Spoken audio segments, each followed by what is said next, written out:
You arrive at the club. There are a couple of guys at the door.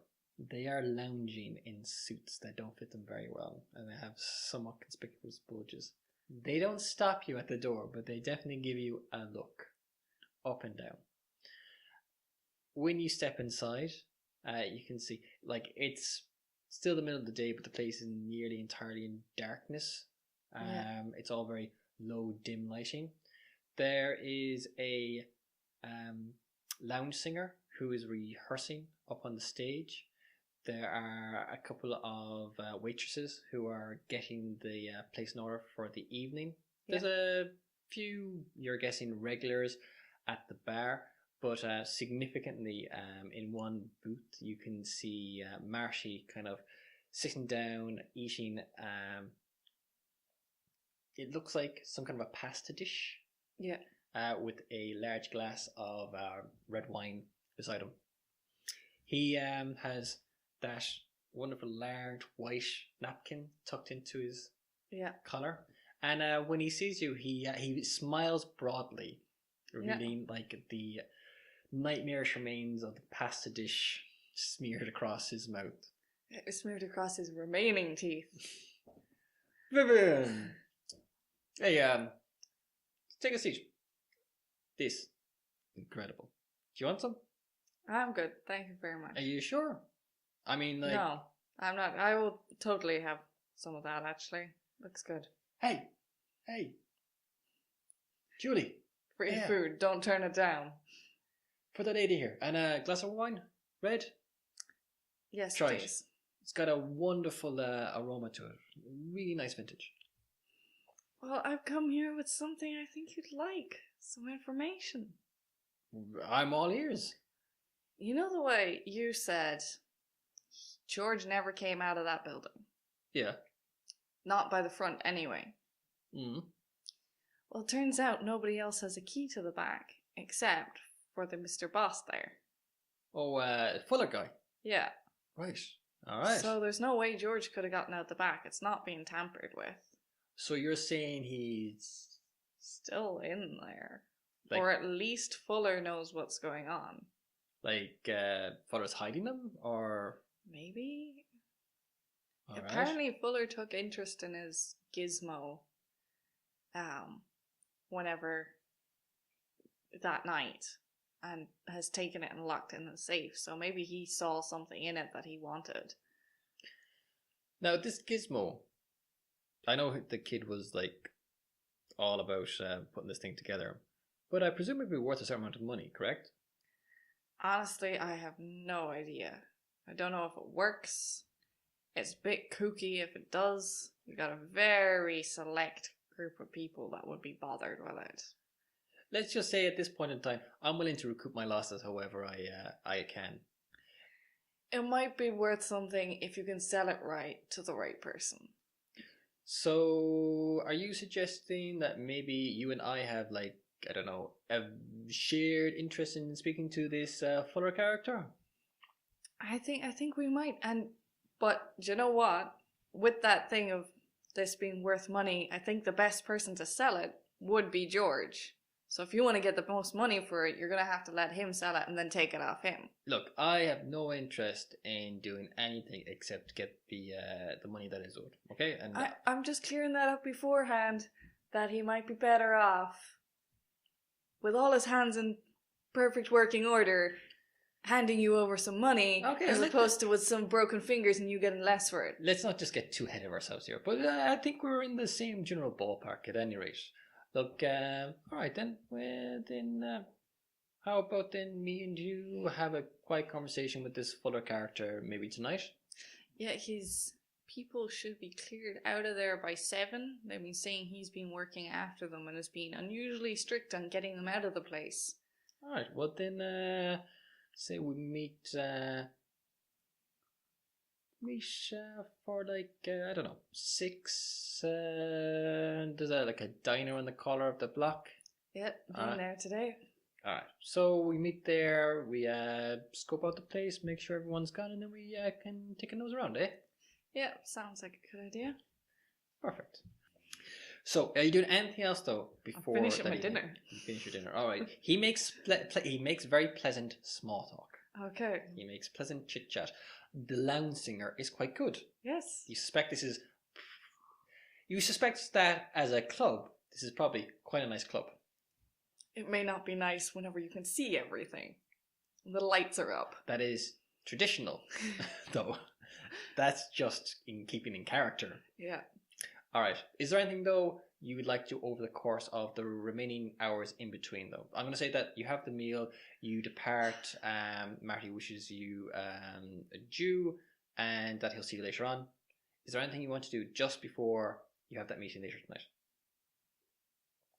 I'm going to call up Nettie and tell her what I'm doing and where I'm going. Okay. As an insurance policy? Yes. Okay.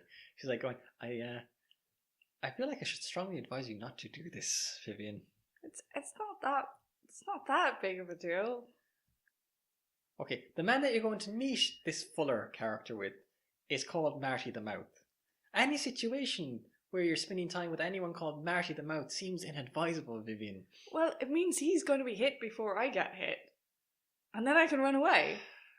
There is a distinct, very audible, very long, drawn-out sigh from the other end of them. Okay, look, all I'm saying is, if I don't get a phone call from you by 10 o'clock, I'm calling the police. Okay. Okay. 11 o'clock. 10:30, and I will be beside the phone. Okay. Thank you very much, Nettie. Favors I ask of my old professors. Perfect. All right. All right. The afternoon passes then in anticipation of your meeting that evening. True to his word, come 6 o'clock, Marty the Mouth arrives into the same greasy spoon that you were in earlier in the day. Yeah. Takes a seat in the same booth that you're in. Orders coffee and pie for both of you. Okay. He may be many things, but he likes his food and he likes to share. Okay, I won't turn that down. He will make small talk about baseball. Yes, sure. Horse racing. Okay. The dogs. Okay. He will make some very intelligent conversation with regards to the chances of certain horses, certain teams, certain dogs being successful in various sporting endeavors. That winning streak that Midnight's Children has been on. I don't think that's gonna last. Looking very shaky. Looking very dozy there. I think his jockey's mother has been feeling very ill recently. I think he may be going on an extended sea voyage. Anyway, okay. So from your vantage point, you can clearly see Fuller's.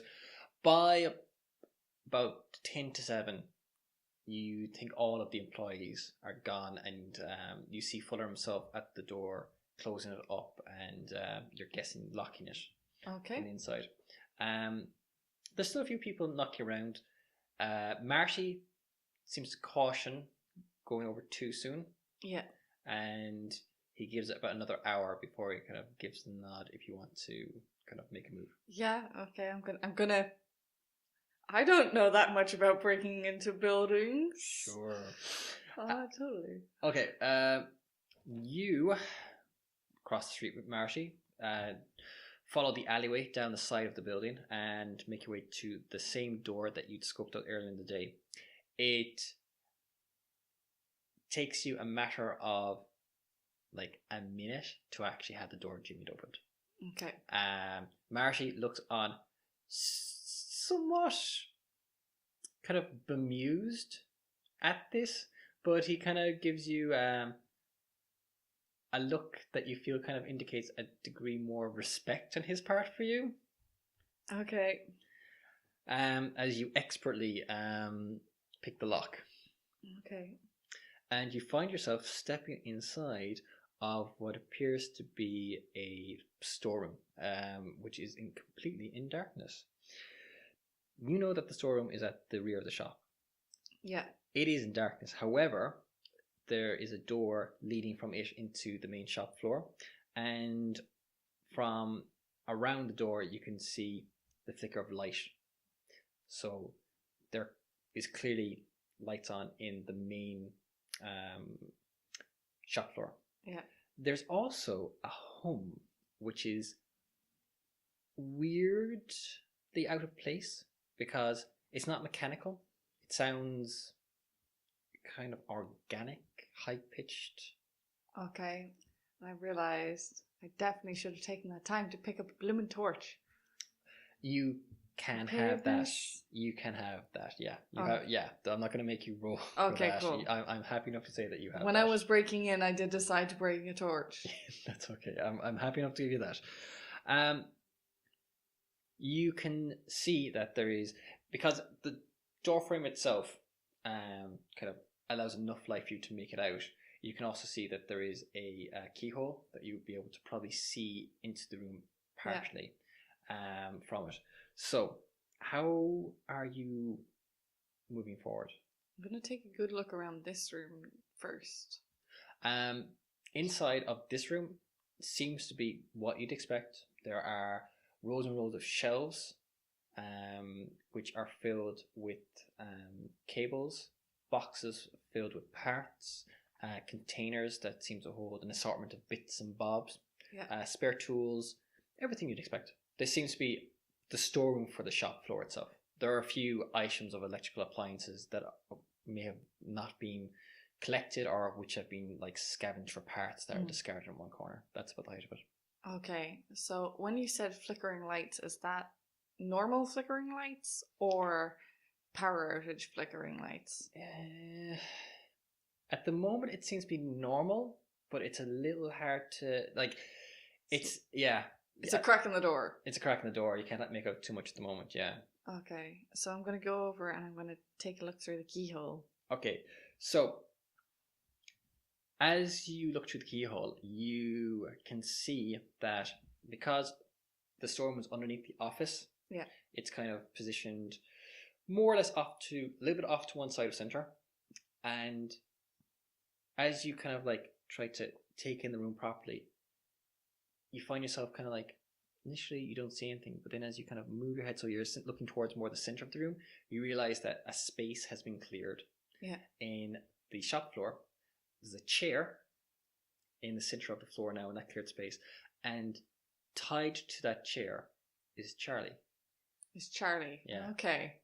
Who looks scared, right? Okay. And she looks like she may have been crying.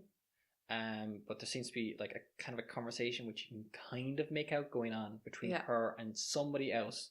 Though she seems to be looking up, so you guess she's talking to somebody in the office space above. And it seems to be in the lines of, that's it, that's all I told her. And then the voice coming down going, is that everything? You're lying to me. You're lying to me. No, I didn't. What's the ceiling like in here? This is fairly solidly constructed. Yeah, this is because like this seems to have been added on. So this is a timber ceiling. So the ceiling is obviously the floor of the office. Yeah, but that only means it's one layer of planks. One layer of planks, yeah, but it's like say at least the height of an average room. So it's a little bit above you. Yeah. So you look around, you see this. There is a kind of like a change in the note of the hum.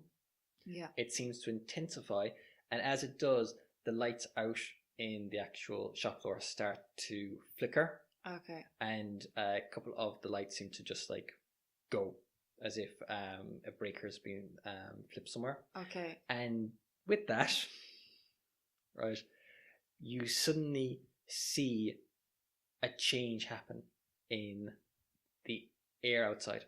Okay, as in like there's almost like a heat shimmer. Yeah.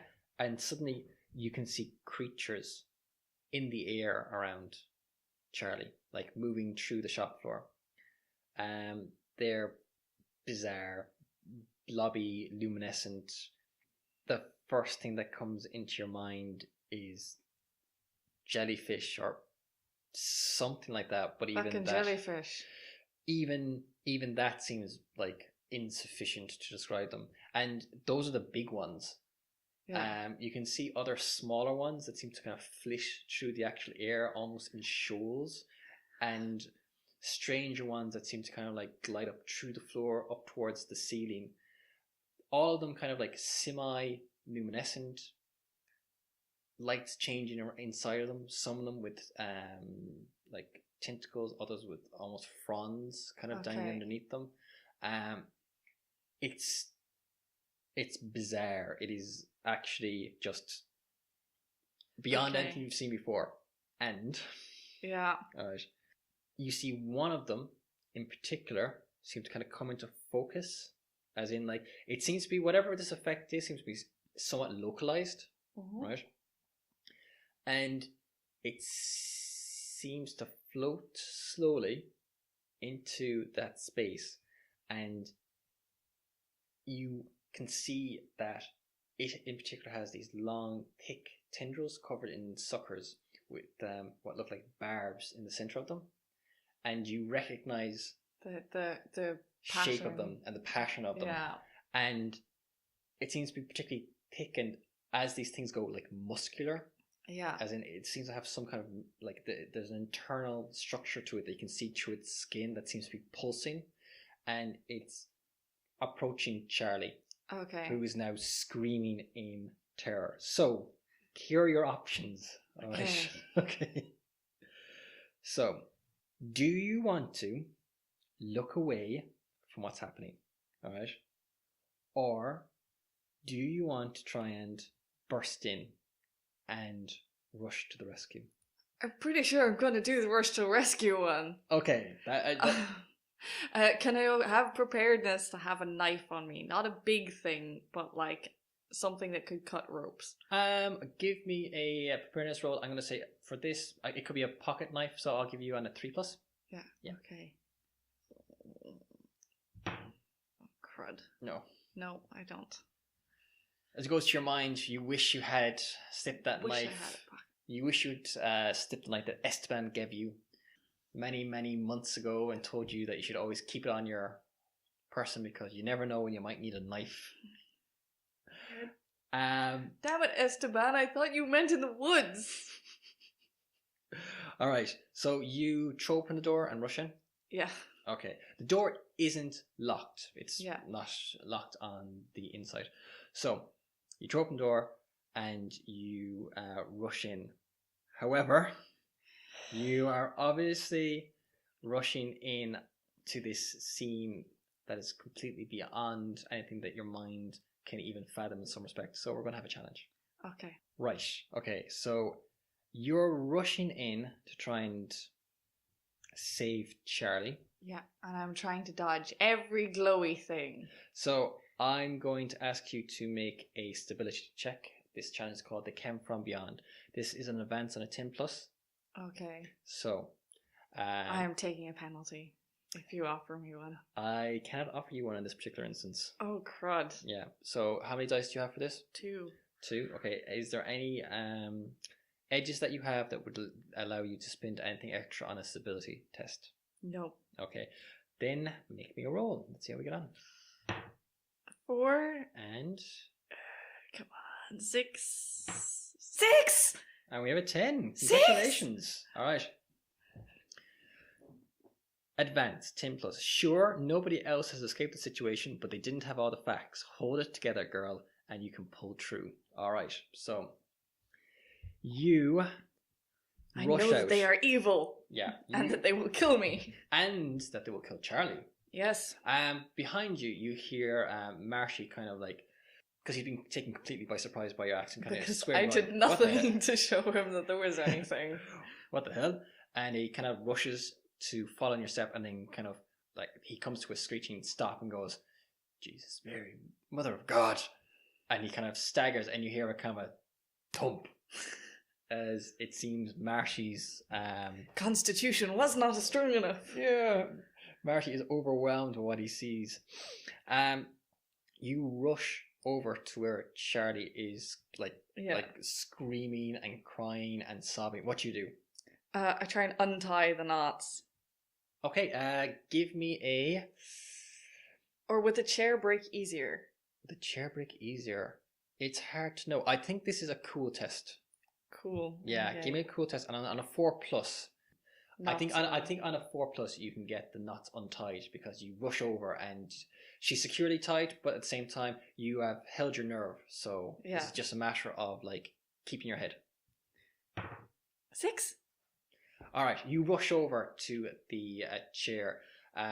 You take one look at the knots and with deft motions of your fingers unravel them. You pull Charlie to her feet and drag her over to one side. There's a shout and a curse from the office above you. Yeah. And you drag her over back Don't towards touch them, don't the touch them, storeroom. don't touch them, Yeah. don't touch them. You hear kind of like shouts from up above going, "What the hell? God damn it! Go after them! Go after them! Okay. God damn it!"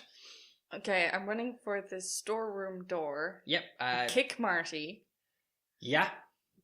See if that smacks him out of it in any way.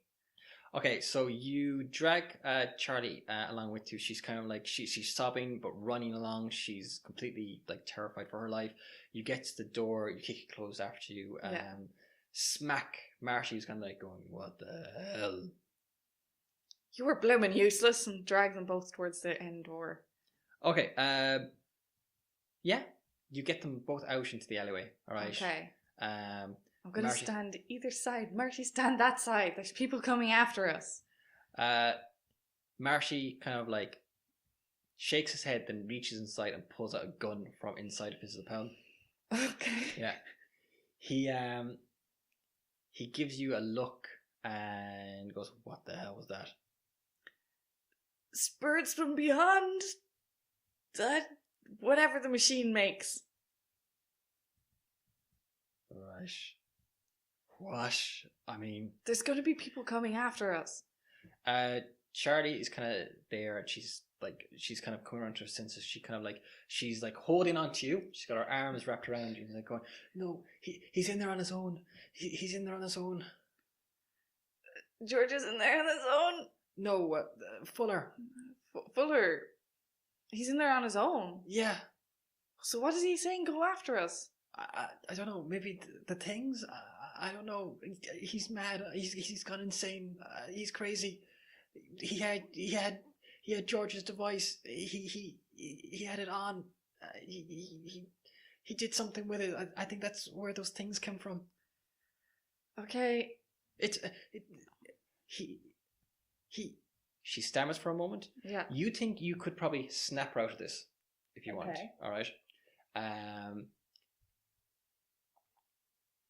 Inspiration, I believe, is appropriate to this if you were willing to spin a push on it. Okay, so then I would have 2 pushes left. I can do that. Okay. What do you say to her to kind of like bring her around to her senses? It's like, oh, crud. You can do this. You can hold it together. I just need to know what's going on in there. Like, this is what George. We still have no idea what happened to him. This is what happened to his neighbor. This creature. We can't let it happen to anybody else. She comes around as you say this and is going, "Oh God, did Fuller do this to George? Did I don't know. Just know it happened to his neighbor." It's the device. It's electrical. If we shut off the power. Where's the power to this building? She looks around and she looks up. Like there's obviously a mass of different electrical cables coming into the building. But she looks back onto the street and goes, "That's the junction box there." Okay, can you get up there?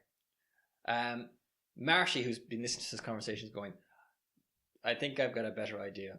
He kind of jogs down the alleyway and shoots it. No, there's a pause, and then you hear the sound of like a commotion, and then a car drives at high speed into the actual pillar itself. Well, that's one way to do that. And it slams onto the street, throwing the entire area into darkness. Okay. Well, I'm going right back into that building then. Yeah, you have your torch in your hand? Yeah, my torch in my hand. Okay, Charlie is coming with you.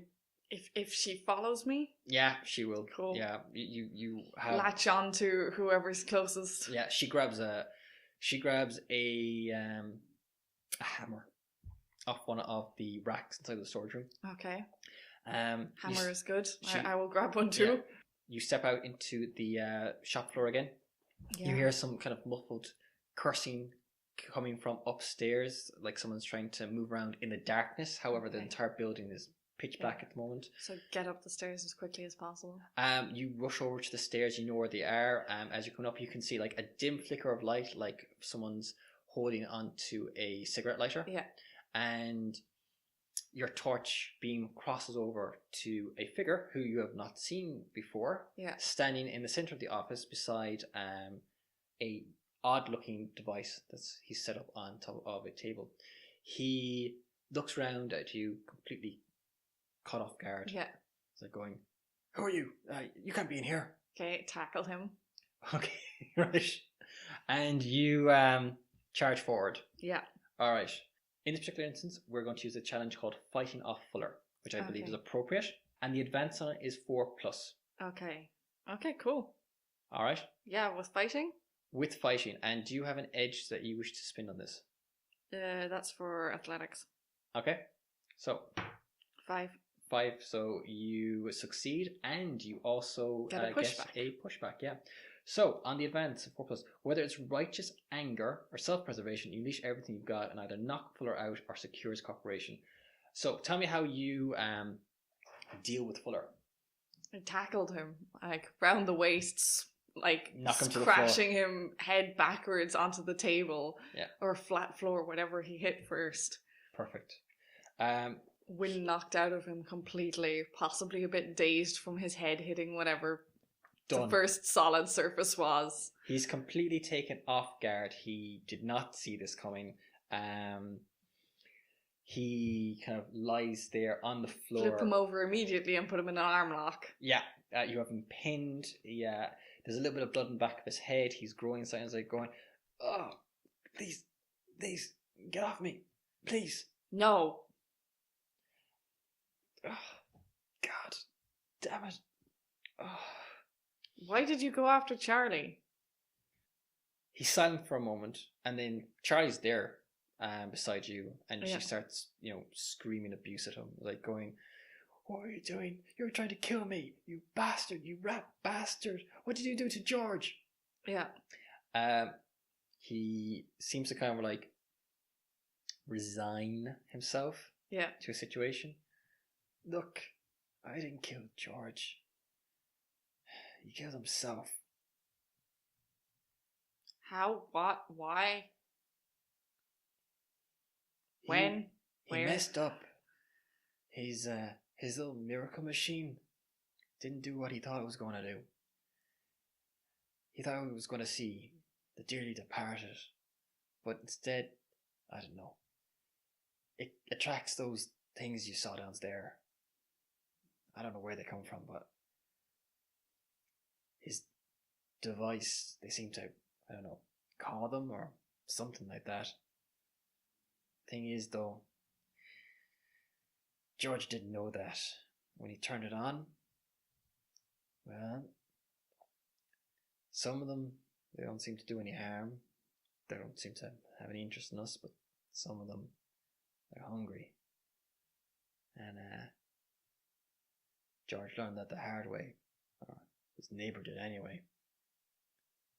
He didn't mean anything to happen like that, but he felt responsible for it anyway, and, well, he turns his head slightly, looks at Charlie, like going, he couldn't live with himself. He decided he was going to end it all and destroy his machine, stop anyone else getting hurt by it. He told me that he'd asked you to stay that night. He was going to ask you to turn the machine on, then afterwards destroy it. But you couldn't stay, so he asked me, told me what had happened, told me what he wanted me to do. I'll be honest with you, I thought the kid had cracked, that he got a little cuckoo. But turned on the I turned the machine like he asked, and sure enough, creatures showed up, and that thing, the big one, ripped him apart. So why has it been going on for the last 5 days after that? And why was there no blood in the workshop? And why on earth did you keep it around and not destroy it? I don't believe you. The creatures, there's different types of them. There's one, you can get them to, one of the smaller, like, I don't know, shows of them. They're like, I don't know, scavengers or something like that. They follow around the big one around. You leave the machine on for long enough, they show up and they tidy up. Anything like organic, I guess. I don't really know. I was trying to figure it out myself. That's why the blackouts were still going on. I was trying to make the machine work. Why would you want to make that work? Did you read the news? There's another war coming. Germany's getting rearmed. Any day now, America's going to find itself in another war. And this device, this machine, well, look at what it can do. Imagine what we could do with this if we could. You really think you're going to get electricity that good on the battlefield? Yeah. Look, I figured somebody might be able to figure it out. All I need to do is work out all the particulars. And George didn't leave a note or anything saying that he asked you to do this. All we have is to take your word, the word of a guy who tied his employee to a chair and set a murderous monster on her. Because why? He kind of like, he starts to laugh. It's like, look, you can believe me. You don't have to believe me. It doesn't matter. You know what? Tell the cops. See what they have to say about the whole thing. There's a kind of a dump, dump, dump up the staircase as Marty arrives now in the office. Yeah. Fuller's there just kind of still pinned. Charlie's kind of looking at you. What do you want to do now? How do you want to handle the situation? Charlie, do you think you can come up with something that's more believable than this machine, but still about how he grabbed you because he thought you knew something about George disappearing and his, like, relevance in that? She kind of like, she looks at you, it's like going, yeah. You can just say, like, he was the last person to see George. He wanted this machine. We can take some components from it so it never actually works. Yeah. And then he kidnapped you and wanted to just to keep you silent and threaten you. Because he did. Well, that's true. Just the weapon will change. Yeah, I guess so. Yeah. Sure. Yeah, I can do that. Okay. Can you come and take some significant parts out of this? She goes over to the device. She looks at the hammer. She starts smashing it. Okay. It Marty's fell like down. going. Marty's like going. Hey, isn't that the thing that's meant to be worth a certain amount of, you know? It's not worth a certain amount of money. It doesn't do what it's supposed to. Okay, fair enough. So what are you gonna do with your friend over there on the floor? We're going to call the police. In that case, I might just leave now. Okay. And you were a reckless driver that crashed into a pole and we didn't see you. I don't know what you're talking about. Okay. You know that it's going to look funny if you don't have a convincing weapon to give the police. For that he threatened her with. But you do know somebody who might be able to help you with that. Marty? Yeah? You know that gun you had? Yeah? You couldn't possibly leave it here. It's untraceable, right? Yeah. So you couldn't leave it here so that they believe that he threatened Charlie with that instead of a weird machine that's broken. Give me 1 second. He goes over to your man. He takes out the clip. Yeah. He takes out a handkerchief. He wipes out down the clip. He wipes down the gun. He grabs your man's hand. He wraps his hand around it. Yeah. Puts the clip in. He points it out the window. Shoots around. Yeah. Takes the gun off him again. Then he cold cocks him. Yeah. There's a grump, and you see Fuller just kind of like dazed on the ground. Yeah. Marty puts the gun on the ground, like in the middle of the floor. Yeah. Right. Okay. Thank you, Marty. And we'll have that edge. He looks at you. Nice doing business. I'm sorry you didn't get anything from this. Except you know your man is dead now. That's a fair point. Just 1 second there. He kind of goes over to your man. He reaches in. He takes out A bundle of money from the safe. He takes out a billfold from your man's pocket. He goes over, has a quick root around the actual drawers, comes out with like the day's takings, like going, you know what? It's a start. Okay. I suppose I can't say anything about that. See you, Viv. Goodbye, Marty. And now I get on the phone and I call Lieutenant O'Connor. Okay. You make the call. He's like, alright, stay there. Okay. And then I call Nettie? Nettie, yeah. Okay. She's like going, so everything's okay? Everything's okay. Alright. Is Marty still there? No. Good. He was fine. He didn't do anything. Ah, Vivian. Thank you, Nettie. Good night. Alright, so we cut to that scene where the police arrive. Yeah. I've been coaching Charlie on the story. We've come up with simple. Yeah. If you get lost, it's everything happens so fast. Yeah. Fuller is taken away in handcuffs. Charlie gives a very simple account wherein Fuller admitted to murdering George, which she adds in herself. Yeah, but that's why he kidnapped her in the first place, is because he thought she knew. Yeah, and runs through all the details. How much do you add into yourself? You came to the rescue, basically? I came to follow up with Charlie after, because she's the friend of somebody that I've been... And you stumbled upon this. Yeah, and I stumbled upon the fact that there was a thing, she was being held hostage. I heard the cries from outside and totally didn't break in, like... Coincidentally, at the same time, Yeah. a reckless driver crashed into a pole outside, causing a blackout in the area, etc., etc., etc. O'Connor listens to this story. He doesn't press you on the matters. He has a quiet conversation with the officer in charge of the Myron Fink murder investigation. Yeah. Who comes over, gruffly tells you that he'll need to take a statement from you. Yeah. But you see O'Connor kind of looking over the two of you, and your man turns around and gives O'Connor a nod. O'Connor nods back, and then he looks at you and gives you a wink. Okay. They're still probably going to think that George did the Fink murder. There's nothing to say they didn't. Except that he didn't run off. He just got killed. Yeah. There's going to be some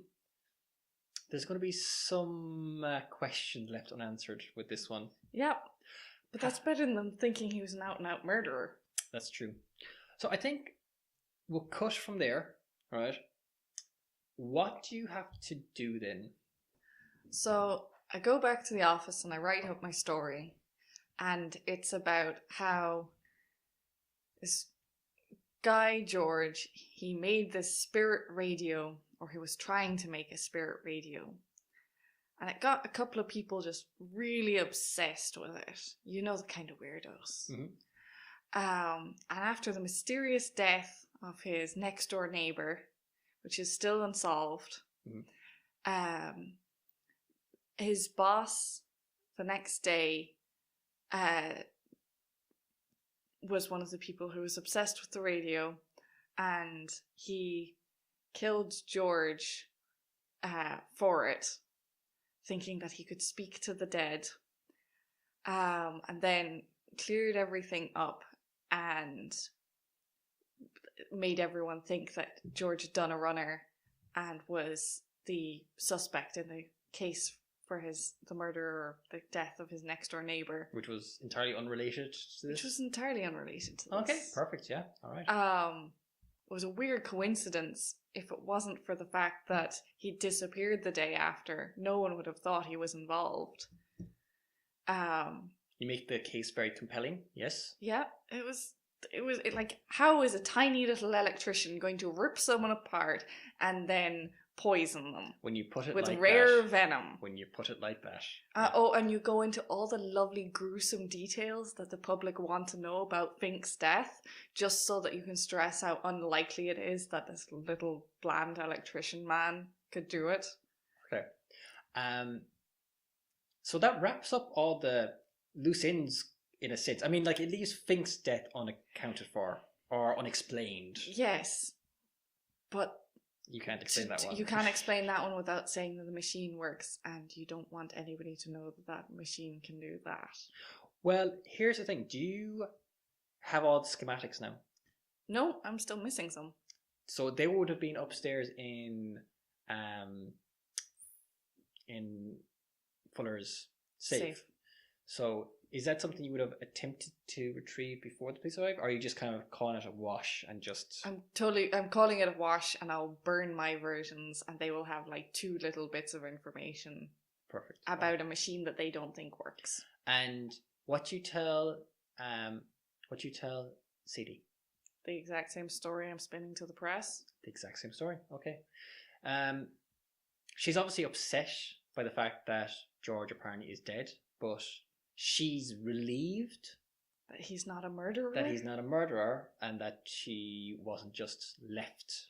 And she's even spared the at the time huge stigma of him having committed suicide. Yes. So in that sense, she is a little on the fence about your portrayal of his machine, but at the same time, because you get the sense that she kind of idolizes him in her own mind. Like, she really was in love with him. Yeah. So... Yes, but that's a great thing for her out of everything that could have been accidental murderer. Yeah. She can't dispute the fact that he was wrong. Perfectly good at building insane equipment. Yeah. She can't dispute the fact, because obviously the machine didn't work. It didn't work. So, but obviously if it had more time, if it had, maybe a little bit more time. Or more funding. Like... At least the mob isn't going after her for money. Oh yeah, there's that. They don't know anything about me, do they? They might know she had a girlfriend, but I didn't say the name, at least. Well, you've got a very good rapport with a certain mob enforcer, the gentleman in question who was tasked with recouping this debt. So you could put in a good word for her. I'm not going to mention her. Okay. Don't draw attention to a person. So where we leave things, what edges do you have in hand? Are they of any note? Are they relevance towards the wrap up of this? I am sure-footed. So probably not.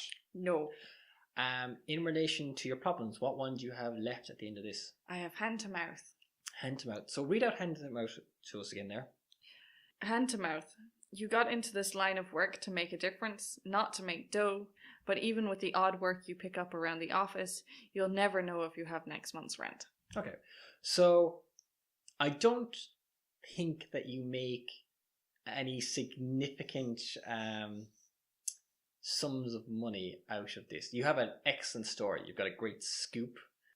Your editor is impressed. You're left in his good graces as these things go. Okay. So give me, what's the final scene for this? What's the last scene in the film? What do we see Viv doing? Typing stuff up, probably. Back at her desk again? Back at her desk with the newspaper with that bright, splashy, maybe not headline page, but like at least a big enough headline in the 3rd page. Oh, I'd say this is probably like front page news. It's a good story. It's a good story. I mean, it's only one story, but it's a good story. Yeah. It's a good story. Okay, so maybe like sitting there with my front page in front of me being jolly about that.